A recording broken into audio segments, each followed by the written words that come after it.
All right, diving in. This time we're looking at something you sent in a bunch of writings all about strong culture. Apparently, it's a big deal in Chinese business. What got you interested in this? Well, it's definitely not something you hear much about in like Western business, you know? It kind of turns a lot of the usual ideas about success on their head. Yeah, I noticed right away these sources don't mess around. It's all about aligning yourself with the objective laws of the world. Sounds kind of like ancient philosophy to me. Oh, yeah, for sure.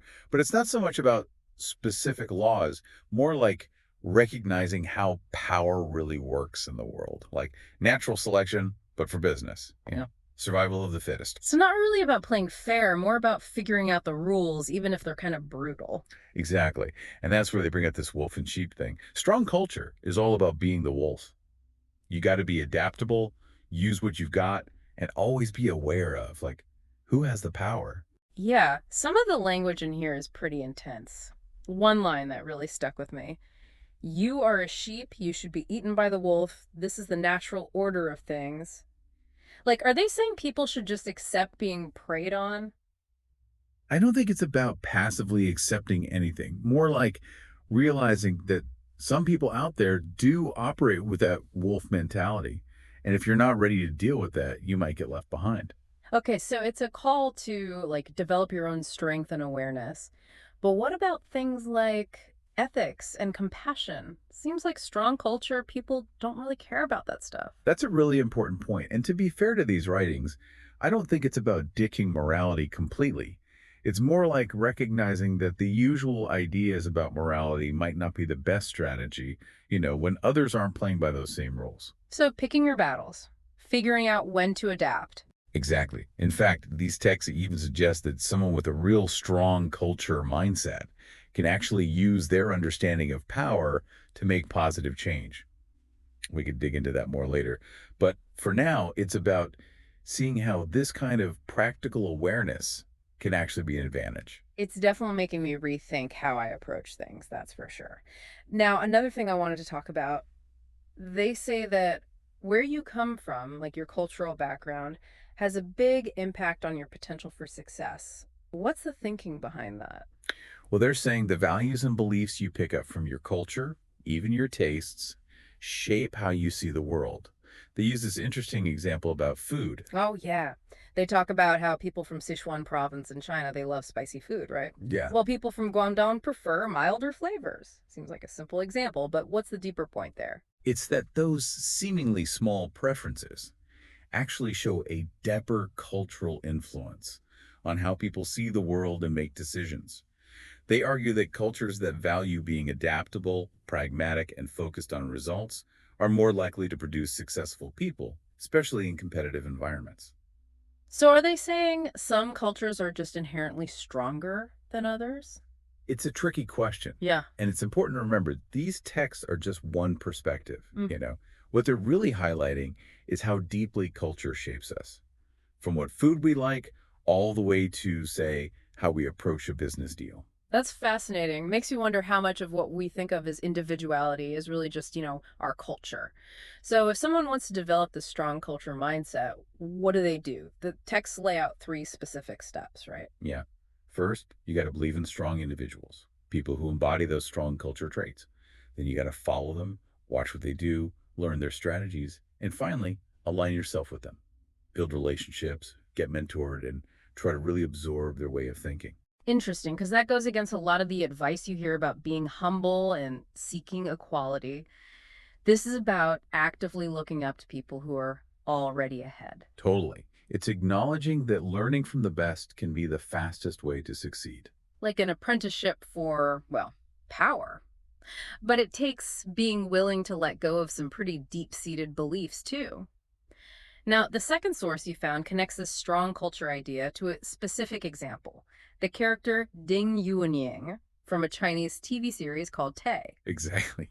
Ding Yuanying is like strong culture in action. He's super smart, strategic, and he gets how systems work. Mhm. Economics, social stuff, even psychology, he sees it all.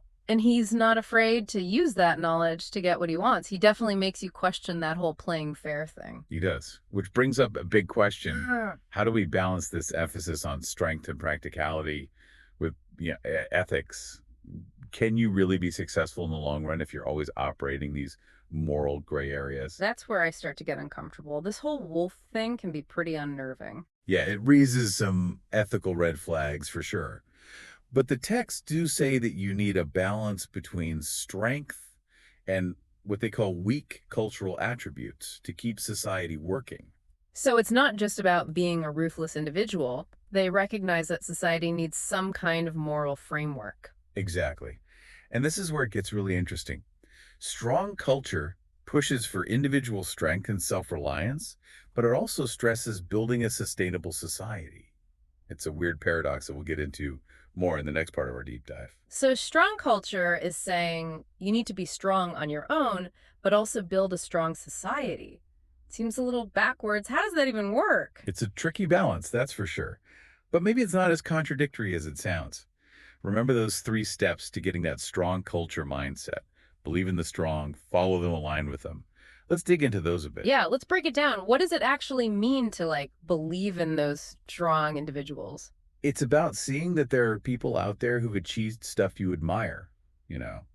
Instead of being jealous or resentful, you actually try to learn from them. So you see them as mentors, not competition. Exactly. The texts talk about seeking out high-level individuals, people who have that strong culture mindset and have actually gotten results. Okay, but how do you even know who these high level people are? What makes them different? That's where the following part comes in. You watch what they do, figure out their strategies, and try to understand how they think. So it's not just copying what they do, it's getting into their heads. Right. And the texts warn against just blindly doing what someone else did. You got to develop your own understanding of strong culture and apply it to your own situation. Makes sense. You can't just be a clone and expect the same success. You got to adapt it to your own strengths and weaknesses. So, how do you go from just following to actually aligning yourself with these people? Is this where that whole Guangxi thing comes in? You're spot on. The texts don't come right out and say Guanxi, but yeah, building those relationships is key. It's about making connections with these high-level people, trying to get mentored, learning from their experience. So, even though it's about being a strong individual, strong culture still recognizes the importance of social networks. Exactly. It's not about being a lone wolf. It's realizing that the right relationships can help you get where you want to go. This all sounds like a lot of effort. Is there a shortcut to getting this strong culture mindset? The texts do have some practical tips. Mm. Reading stuff written by successful people, listening to podcasts like this one, and just exposing yourself to different viewpoints. So basically, actively challenging your own beliefs. Absolutely. They're big on critical thinking. Don't just take things at face value, Question everything, look for evidence, and form your own conclusions. That reminds me of what they said about seeing the truth. It's like realizing the world doesn't always work the way we think it should, with fairness and all that. Exactly. Strong culture is all about seeing the world as it is, not how you wish it was, which can actually help you navigate things better. But doesn't all this focus on being practical and strong lead to a pretty cynical view of the world? Where's the room for, idealism or compassion? That's a fair point. Mhm. And honestly, some of it does come off kind of harsh.